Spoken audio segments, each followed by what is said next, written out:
Assalamualaikum anak-anak, semangat pagi. Apa kabar semuanya? Baik kan?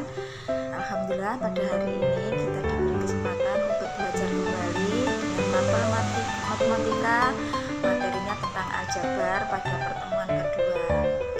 Oke, semangat ya. Pada pertemuan kali ini kita akan belajar tentang mengenal operasi bentuk aljabar. Sebelumnya kita pernah belajar tentang operasi hitung untuk bilangan bulat. Sebenarnya nggak jauh beda sih, yang membedakan adalah bentuk aljabar. Sebelum kita ke penjumlahan, pengurangan, perkalian, pembagian, bahkan sampai ke pemangkatan, kita pelajari dulu tentang sifat-sifat operasi hitung bentuk aljabar. Seperti yang sudah pernah kita pelajari sebelumnya, sifat-sifat dari operasi hitung itu ada 5 macam. Yang pertama tentang sifat komutatif pada penjumlahan, yang kedua sifat komutatif pada perkalian, yang ketiga sifat asosiatif pada penjumlahan, yang keempat sifat asosiatif pada perkalian, dan yang kelima adalah sifat distributif. Sifat distributif di sini sendiri ada 2 macam, distributif pada penjumlahan juga distributif pada pengurangan. Lanjut ke pokok pembahasan kedua tentang penjumlahan dan pengurangan bentuk aljabar. Bilangan aljabar dapat dijumlahkan atau dikurangkan dengan syarat dia harus sejenis. Siapa sih yang dijumlahkan atau dikurangkan? Yang dijumlahkan atau dikurangkan adalah koefisien pada suku-suku sejenis itu. Jadi, kalau belum sejenis tidak bisa ditambah atau dikurangi.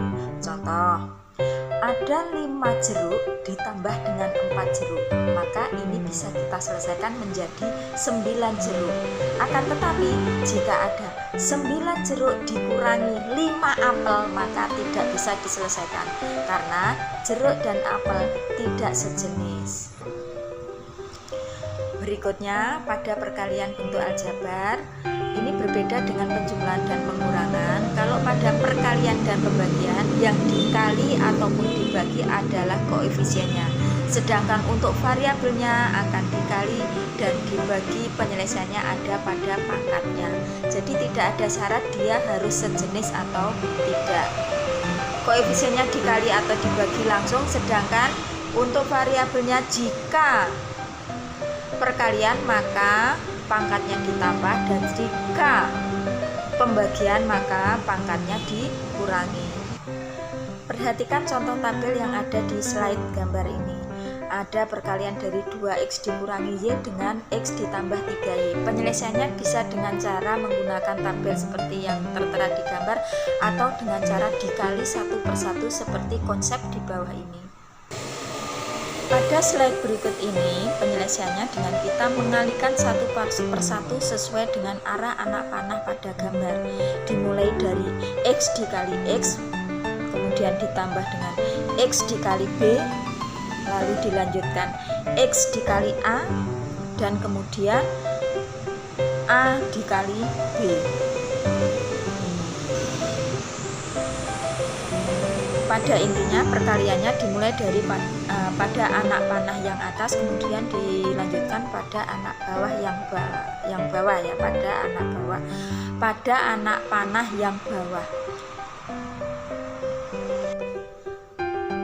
Setelah kita jabarkan sesuai dengan slide yang tertera, akan diperoleh x kuadrat ditambah ax ditambah bx ditambah a kali b, sehingga hasil akhirnya pun akan menjadi x kuadrat ditambah a tambah b, x ditambah a kali b.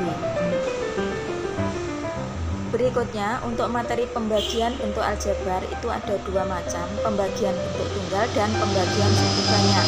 Pada pembagian bentuk tunggal, maka pembagiannya cukup disederhanakan dengan menentukan KPK atau FPBC-nya saja.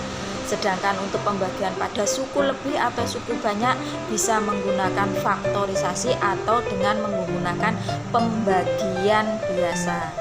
Untuk faktorisasi akan kita pelajari pada kelas 8. Jadi untuk kali ini kalian pelajari dulu pembagian seperti yang ada di contoh. Pemangkatan bentuk aljabar. Apa sih yang dimaksud dengan pemangkatan? Pemangkatan itu merupakan perkalian berulang dari bilangan yang dipangkat sebanyak pangkatnya. Maksudnya gimana, Bu? Contoh, A pangkat 3 itu artinya A kali A kali A. Misalnya lagi 2 pangkat 5 itu artinya 2 kali 2 kali 2 kali 2 kali 2. Jadi 2 dikalikan 2 sebanyak 5 kali. Maka pengertian dari perpangkatan itu sendiri, A pangkat N artinya A kali A kali A kali A dan seterusnya kali A sebanyak N. Sebelum kita ke latihan soal yang tertera pada slide, kita pelajari dulu contoh soalnya. Di situ tertera bahwa Ridwan akan membuat sebuah kamar mandi, konsep sebuah kerangka kamar mandi yang berbentuk balok. Berarti karena balok maka ada ukuran panjang, lebar, juga tinggi. Di situ tertera bahwa panjangnya adalah sepanjang 5x dikurangi 1, sedangkan lebarnya 4x dikurangi 10 dan tingginya 6x cm. Jika yang ditanyakan adalah persamaan pada panjang kawannya, maka kita hitung panjang sendiri ada 4 jenis, lebar ada 4 dan tinggi juga ada 4, sehingga untuk rumus persamaan panjang kerangka balok adalah 4 kali dari panjang ditambah lebar tambah tinggi. Maka hasil akhirnya diperoleh 60x dikurangi 44. Dari konsep contoh itu, maka selesaikan latihan soal yang tertera pada slide proyektor. Untuk hari ini cukup dari Bu Lili. Terima kasih. Wassalamualaikum warahmatullahi wabarakatuh.